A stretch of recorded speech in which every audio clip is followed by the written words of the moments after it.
What's good, everyone? Jets takeoff. What a time to be a Jets fan. 4-2. Who could have believed it? Things are going very well this season. We have a legitimate shot at potentially making the playoffs, but in this video, with all the good going on, I wanted to address the passing offense because even though we've been winning games, we're on a 3-game win streak right now, I think the passing offense is something that needs to be talked about a little bit because I think it's struggling.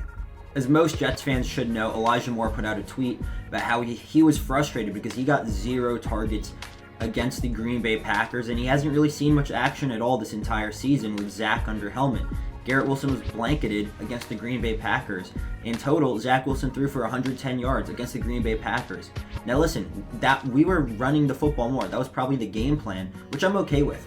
You know, I was a big believer at the beginning of the season that we should run the football to take some pressure off of Zach Wilson's shoulders, which we are doing. But what happens once teams start locking into the run game, and we do face that one team that will stop the run? How are we going to advance? Because right now at this point, I don't think we can beat a team by throwing the football. Zach Wilson against the Green Bay Packers, 10 for 18, 110 yards. He had below 50 yards before the second half.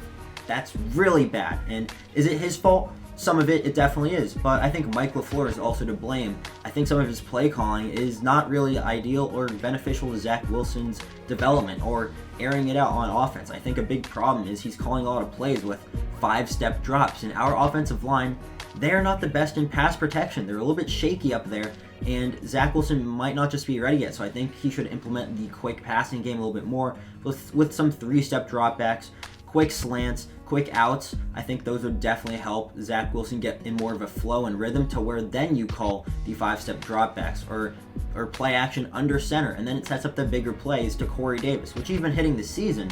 But I think we can hit it a lot more once we can show teams that, hey, we can throw the ball short on you. So then once teams start playing the boundaries, they start playing the slants, a middle field closed, then it allows us to take some more deep shots with some posts and corners and all types of funky stuff that Mike LaFleur can do with all the tools at his disposal in Corey Davis, Elijah Moore, and Garrett Wilson, and Braxton Berrios, because all 4 of those players are extremely talented.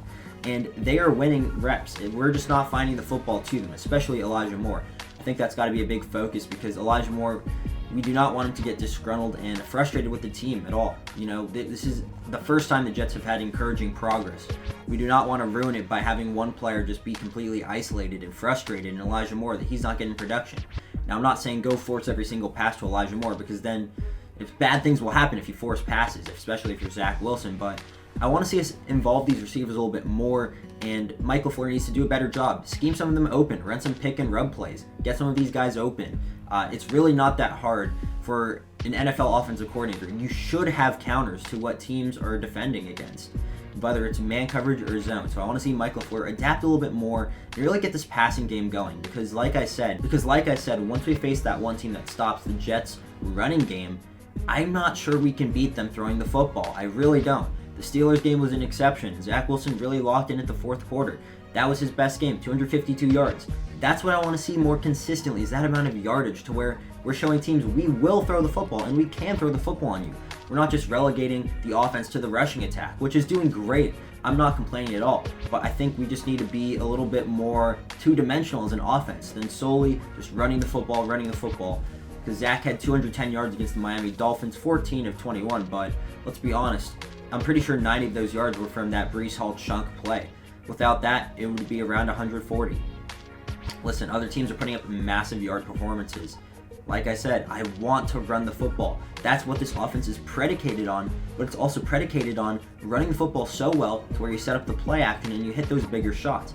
We have so many weapons, so it should really not be a problem getting this passing offense going. And with the amount of talent on this team, especially with the wide receiver room and the tight ends too, we paid Uzomah and Conklin great money to benefit this passing attack in Zach Wilson, to make it easier for him, to make him have more open receivers.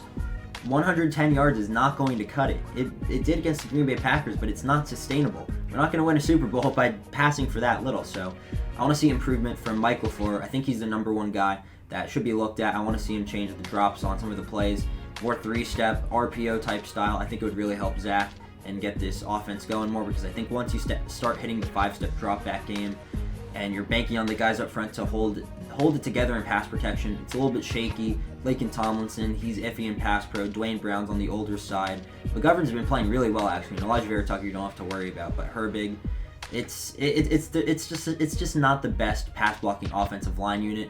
And I think Zach, he's a little bit of a younger quarterback, so he's not quite there yet, and being able to take those longer drops and finding his open guy easy. I think you've got to simplify it for him a little bit more, just a little bit more. And then once he starts getting the rhythm and the hold of it, then you start turning the offense back to some 5-step dropbacks to really do what Michael Floyd wants to do. So let me know what you all think about this. I'd love to hear your thoughts.